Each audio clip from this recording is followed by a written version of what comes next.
So next பாருங்கள் ions formed by acids. ஓகேவா? இப்போது ஆசிட் இருக்குது, அது என்ன பண்ணுறோமோ வாட்டரில் டிசால்வ் பண்ணுறோம் இல்லையா? அப்போது எத்தனை ஹைட்ரஜன் அயன் வந்து ரிலீஸ் ஆகுது அதை பேஸ் பண்ணி சொல்கிறாங்க. ஃபர்ஸ்ட்டு வந்து என்ன சொல்கிறோன்னா வந்து அசிட்டிக் ஆசிட். ஓகேவா? அதனுடைய ஃபார்முலா ஞாபகம் வச்சுக்கோங்க, CH3COOH அசிட்டிக் ஆசிட். இதை நம்ம டிசால்வ் பண்ணும்போது என்ன ஆகுனா வந்து ஒரே ஒரு ஹைட்ரஜன் மட்டும் என்ன ஆகும் ரீப்ளேஸ் பண்ணுது. ஸோ ஒரு H+ அயன் கொடுக்குது, இது CH3COO. So number of replaceable hydrogen, ஒரே ஒரு ஹைட்ரஜன் என்ன பண்ணுது ரீப்ளேஸ் பண்ணுது. ஆனால் எத்தனை ஹைட்ரஜன் இருக்குது?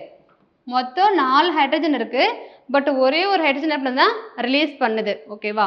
அதுக்கப்புறம் பாருங்கள் formic acid. Formic acid formula என்னது? HCOOH. ஸோ இது என்ன பண்ணுது?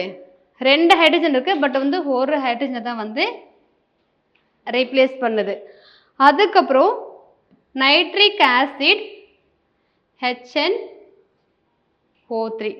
ஓகேவா? ஸோ இருக்கிறது ஒரு ஹைட்ரஜன் தான், அது என்ன பண்ணுது ரீப்ளேஸ் பண்ணுது.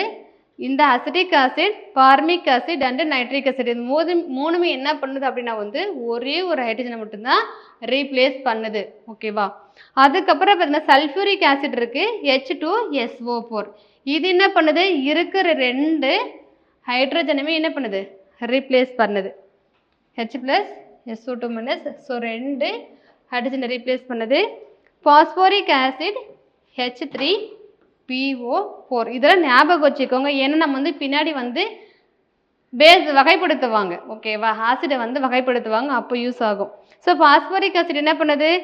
3 ஹைட்ரஜனையும் வந்து ரீப்ளேஸ் பண்ணுது. ஓகேவா?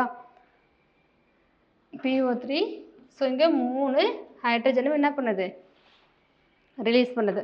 So first acetic, formic and nitric மூணுமே வந்து சிங்கிள் ஹைட்ரஜன், ஒரு ஹைட்ரஜன் மட்டும் ரீப்ளேஸ் பண்ணுது.